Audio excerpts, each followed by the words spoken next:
গভীর জঙ্গলে কাঠ কাটতে গিয়ে এক কাঠুরিয়া হঠাৎ লক্ষ্য করে তার সহকর্মী অদ্ভুতভাবে মাটিতে পড়ে আছে। কৌতূহল ও ভয় নিয়ে কাছে গিয়ে সে আঁতকে ওঠে, কারণ তার সঙ্গীর শরীরের অর্ধেক অংশকেও নৃশংসভাবে টুক করে ফেলেছে। এই দৃশ্য দেখে প্রাণ ভয়ে পালাতে গিয়ে সে প্রথমে একটা কাঁটা ভরা গর্তে পড়ে, সেখান থেকে কোনোমতে উঠে আবার দৌড় শুরু করতেই আরেকটি ফাঁদে পা দিয়ে শূন্যে উল্টো হয়ে ঝুলে পড়ে।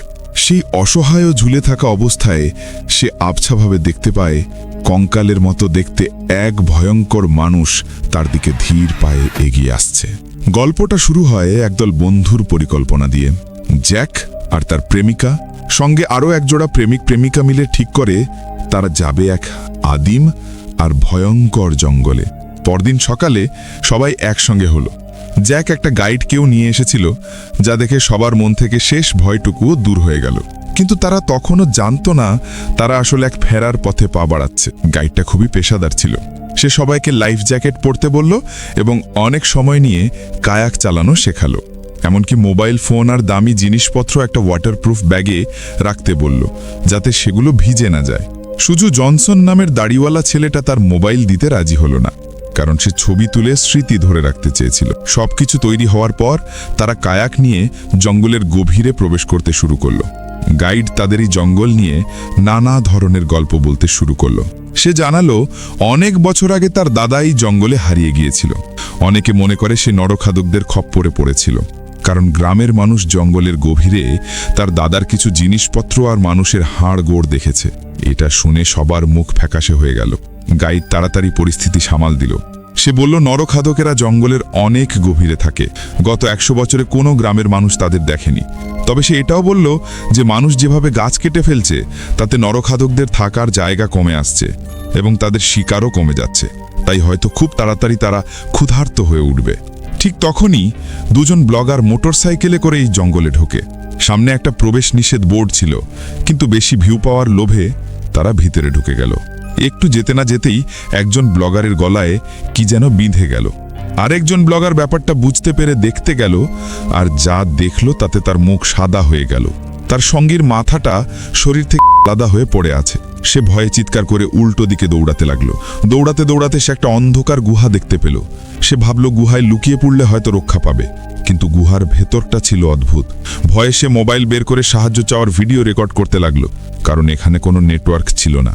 পরের মুহূর্তে তার সঙ্গীর মাথাটা তার পায়ের কাছে এসে পড়ল। সে বুঝতে পারল এটা আসলে নরখাদকদের আস্তানা। এদিকে জ্যাক আর তার বন্ধুরা তখনও প্রকৃতির সুন্দর দৃশ্যে মগ্ন। তারা নিজেদের এতটাই হারিয়ে ফেলেছিল যে কেউ কেউ নদীতে নেমে সাঁতার কাটতে শুরু করলো। কাপড় ভিজে যাওয়ায় গাইড বাধ্য হয়ে তাড়াতাড়ি একটা ক্যাম্প করার জায়গা খুঁজতে লাগলো। সন্ধ্যার সময় গাইড সোনালি চুলের মেয়েটিকে নরখাদকদের গল্প শোনাতে শুরু করলো। সে বলল নরখাদকেরা নাকি শিকারকে সঙ্গে সঙ্গে মারে না, তারা শিকারকে আটকে রাখে যাতে তাদের পরের প্রজন্ম শিকার করা শেখে। এটা শুনে সবাই ভয় পেয়ে গেল। ঠিক তখনই জনসন সেখানে এলো। সে দেখল তার প্রেমিকা গাইডের সঙ্গে গরম গরম গল্প করছে। জনসন তাদের কথা থামিয়ে দিল। এরপর সবাই নিজেদের হ্যামকে ঘুমাতে চলে গেল। কিন্তু মাঝরাতে জনসন আর জ্যাকের প্রেমিকা সবার অজান্তে দেখা করল। বোঝাই যাচ্ছে তাদের সম্পর্কটা বেশ জটিল ছিল। পরদিন সকালে ঘুম থেকে উঠে সবাই দেখল জ্যাক নিখোঁজ।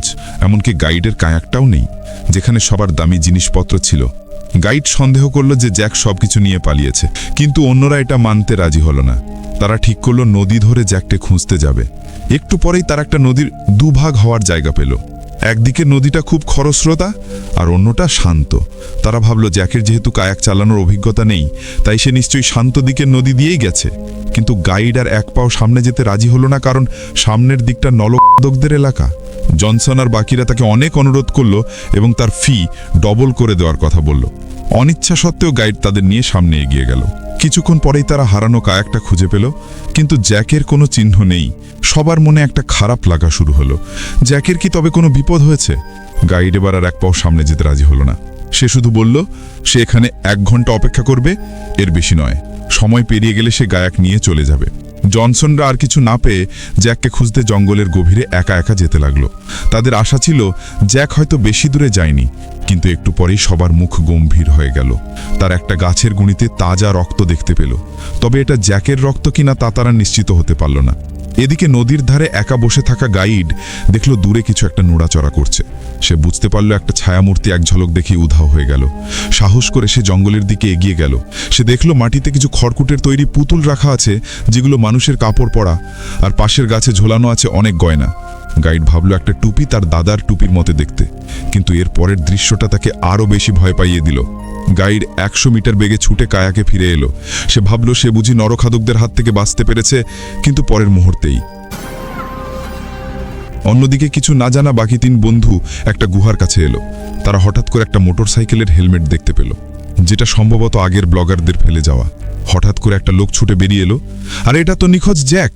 তার প্রেমিকার অভিযোগ শুনে জ্যাক বলল তার পেটে গ্যাস হয়েছিল, তাই সে একটু হাঁটাচলা করতে বেরিয়েছিল। জ্যাককে অক্ষত দেখে সবাই স্বস্তির নিঃশ্বাস ফেলল। জনসনের গাইডের নরখাদকদের গল্প শোনার কথা মনে পড়ল। সে তাড়াতাড়ি এখান থেকে চলে যাওয়ার প্রস্তাব দিল, কিন্তু নদীর ধারে ফিরে এসে তারা দেখল গাইড উধাও।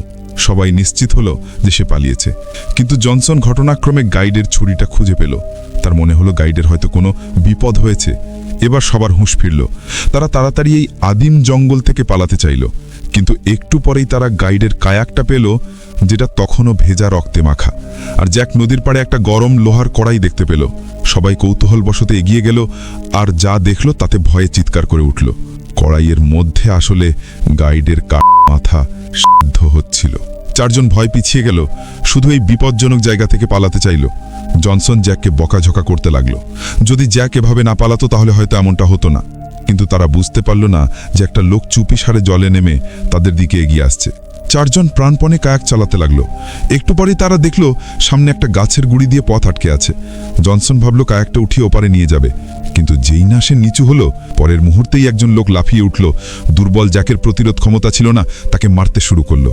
তবে 3 বন্ধু সময় মতো এগিয়ে এসে সাহায্য করল। সোনালি চুলের মেয়েটি পাথর তুলে নরখাদকটার মাথায় মারল। জনসন সুযোগ বুঝে ছুরি দিয়ে তাকে আঘাত করল। অবশেষে তারা এই নরখাদকটাকে কাবু করতে পারল, কিন্তু তাদের হুঁশ ফেরার পর তারা দেখল কায়াকটা নদীর স্রোতে ভেসে অনেক দূরে চলে গেছে। তাদের একমাত্র যাতায়াতের মাধ্যম চলে যাওয়ায় তাদের এবার পায়ে হেঁটেই সামনে এগিয়ে যেতে হবে। কিন্তু তারা জানত না যে নরখাদকটাকে তারা মেরেছে সে আসলে মরেনি। একজন লাল ওড়না পরা নরখাদক তাকে দেখার পর তাকে বাঁচানোর বদলে ছুরি দিয়ে তাকে শেষ করে দিল, এমনকি তার হৃৎপিণ্ড বের করে খেতে শুরু করল। এটাই পরিষ্কার যে এই প্রতিপক্ষটা আরও বেশি ভয়ঙ্কর। এদিকে জনসনরা গাইড ছাড়া আদিম জঙ্গলে উদ্দেশ্যহীনভাবে হাঁটতে লাগলো। অজান্তেই সন্ধ্যা নেমে এলো। 4 জন ততক্ষণে ক্লান্ত হয়ে পড়েছে।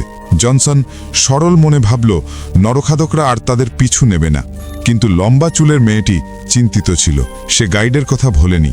গাইড বলেছিল নরখাদকরা জঙ্গলের পশুর মতো, তারা হামলা করছে না কারণ তাদের খিদে নেই, তারা যেন শিকারকে লালন পালন করছে। এই কথা মনে পড়তেই সবার গা ছমছম করে উঠল। জ্যাক প্রস্তাব দিল জনসন আর সে পালা করে রাত পাহারা দেবে, যাতে তারা নিরাপদে রাতটা কাটাতে পারে। জনসনের পাহারার সময় তার হাতে মোবাইলটা নিয়ে সে বোর হচ্ছিল। এখানে কোনো নেটওয়ার্ক ছিল না, না হলে হয়তো এত সমস্যা হতো না। জঙ্গলে এত মশা। জনসনের মাথায় একটা বুদ্ধি এলো। সে সারা শরীরে কাদা মেখে নিল।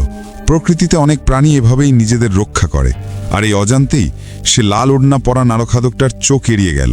নরখাদকটা যখন পেছন থেকে চুপিসারে এগিয়ে এলো, জনসন তার ছুরিটা বের করল, কিন্তু সে নিজের শক্তিকে বেশি করে অনুমান করে ফেলেছিল। পেছন থেকে হামলা করেও জনসন লাল ওড়না পরা নরখাদকটার কাছে ধরাশায়ী হলো। জ্যাক শব্দ শুনে দৌড়ে এলো সাহায্য করতে, কিন্তু সেও শুধু তাকে কিছুটা আটকে রাখতে পারল। জনসন এক মুহূর্তের জন্য অসাবধান হয়ে গেল আর পা পিছলে পাহাড় থেকে নিচে পড়ে গেল। সে যখন আবার লড়াইয়ের জায়গায় ফিরে এলো, দেখল বেচারা জ্যাককে লাল ওড়না পরা নরখাদকটা ধরে ফেলেছে। সামনে আরও 3 জন নরখাদক দাঁড়িয়ে আছে। জনসন বুঝতে পারল তার পক্ষে একাই নরখাদকদের হাত থেকে জ্যাককে বাঁচানো সম্ভব নয়। জনসন শুধু মনে মনে দুঃখ প্রকাশ করল।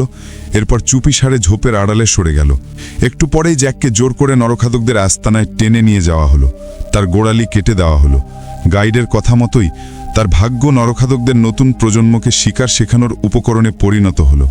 যন্ত্রণা সহ্য করে জ্যাক জঙ্গলের মধ্যে দিয়ে দৌড়াতে লাগলো। একটু পরেই নরখাদকদের নতুন প্রজন্ম তাকে শিকার করে ফেলল। অবশেষে সকাল হলো। জনসন ঘুমন্ত 2 মেয়েকে জাগিয়ে তুলল। সে মিথ্যা বলল যে জ্যাক নৌকা খুঁজতে গেছে, আর তাদের বলল জঙ্গল ধরে সামনে এগোতে। কিন্তু তারা তখনও নরখাদকদের মূল এলাকায় ঢুকে পড়েছে, তাই এত সহজে পালানো তাদের পক্ষে সম্ভব ছিল না। অপেক্ষা করা নরখাদকরা তাদের দেখতে পেল। 3 জন প্রাণপণে দৌড়াতে লাগলো। জ্যাকের প্রেমিকা সবার আগে দৌড়াচ্ছিল, আর ভুল করে নরখাদকদের ফাঁদে পড়ে গেল। তার কাঁধে একটা কাঠের ফলা বিঁধে গেল। জনসন দেখল পাশের গাছে একটা দড়ি আছে। সে সোনালি চুলের মেয়েটাকে দড়ি দিয়ে নিচে নামালো। সে ছুরি দিয়ে কাঠের ফলাটা কেটে জ্যাকের প্রেমিকাকে বাঁচিয়ে তুলল, কিন্তু তারা এক মুহূর্ত দেরি করার সাহস পেল না। নরখাদকরা দূর থেকে তাদের পিছু নিয়েছিল। সামনে আবার একটা কয়েক মিটার জলের কুয়ো। 2 দিক থেকে বিপদ আসছে, তাই সোনালি চুলের মেয়েটি প্রথমে লাফ দিল। জনসন আর বাকিরা তার পিছু পিছু লাফ দিল। সামনের জলের স্রোত ধীরে ধীরে শান্ত হয়ে এলো। জলের গভীরতাও তাদের হাঁটুর নিচে নেমে এলো। একটা কায়াক ঠিক তাদের কাছেই আটকে ছিল। তারা যেন জীবন ফিরে পেল। তাড়াহুড়ো করে কায়াকে লাফিয়ে উঠল। এভাবে স্রোতের সঙ্গে ভেসে যাওয়াটা নিরুদ্দেশ্যভাবে দৌড়ানোর চেয়ে ভালো, কারণ তারা সারাদিন কিছু খায়নি। 2 মেয়ে তাড়াতাড়ি ঘুমিয়ে পড়ল, কিন্তু জনসন এক মুহূর্তও বিশ্রাম নিতে পারল না। সে দেখল নদীর পাড়ে মাঝে মাঝে মানুষের ছায়ামূর্তি দেখা যাচ্ছে। সে জানত নরখাদকরা তাদের কোনো মতেই ছেড়ে দেবে না। জনসন মনে মনে সাহস সঞ্চয় করল। চুপিসারে কায়াক থেকে নেমে তার মোবাইলটা বের করল। সে একটা ভিডিও রেকর্ড করে তার শেষ বার্তা রেখে যেতে চাইল। ঠিক তখনই লাল ওড়না পরা নরখাদকটা চুপিসারে এগিয়ে আসছিল। শব্দ অনুসরণ করে সে জনসনের মোবাইলটা খুঁজে পেল। নরখাদকটা যখন গভীরভাবে দেখছিল, জনসন হঠাৎ পেছন থেকে হামলা করল। সে নরখাদকটার অস্ত্র ছিনিয়ে নেওয়ার চেষ্টা করল, কিন্তু সে তখনও তার প্রতিপক্ষ ছিল না। তখন লাল ওড়না পরা নরখাদকটা নৌকায় থাকা 2 মেয়েকে দেখতে পেল। সে ছুরিটা একটা গাছে গুজে দিল, আর একটা লতা দিয়ে জনসনের গলা শক্ত করে পেঁচিয়ে ধরল। নৌকা কাছে আসার অপেক্ষা করছিল। ঠিক তখনই জনসন গাছ থেকে ছুরিটা নিয়ে নিল। সে লতাটা কাটল আর নরখাদকটাকে সজোরে আঘাত করল। লাল ওড়না পরা নরখাদকটা ব্যথা পেয়ে জলে পড়ে গেল। জনসন আবার তার সাথে লড়াইয়ে জড়িয়ে পড়ল। এবার তার ভাগ্য ভালো ছিল। সে জলের মধ্যে লাল ওড়না পরা নরখাদকটার লম্বা ছুরিটা খুঁজে পেল। যেই না সে মাথা তুলল, সরাসরি তার পিঠে ছুরিটা ঠুকিয়ে দিল আর জোর করে তার মাথাটা শরীর থেকে আলাদা করে দিল। জনসন যেই না স্বস্তির নিঃশ্বাস ফেলল, আরও অনেক নরখাদক একে একে সামনে এলো। 2 মেয়ের নিরাপত্তার জন্য জনসন একে গভীর শ্বাস নিল আর অস্ত্র তুলে নিয়ে পাড়ের দিকে ছুটে গেল। ফলাফলে কোনো পরিবর্তন হলো না। জনসন নরখাদকদের কাঠের লাঠির আঘাতে করুণভাবে মারা গেল। তবে তার আত্মত্যাগের ফলে 2 মেয়ে যথেষ্ট সময় পেল। তারা স্রোতের সঙ্গে ভেসে গেল আর খুব তাড়াতাড়ি নরখাদকদের এলাকা থেকে পালিয়ে গেল। শেষে রাস্তার পাশে এক দয়ালু ড্রাইভার তাদের বাঁচিয়ে তুলল। তো বন্ধুরা, আজকের গল্প এখানেই শেষ। গল্পটা ভালো লাগলে সাবস্ক্রাইব করে পরের গল্পটা দেখে নাও।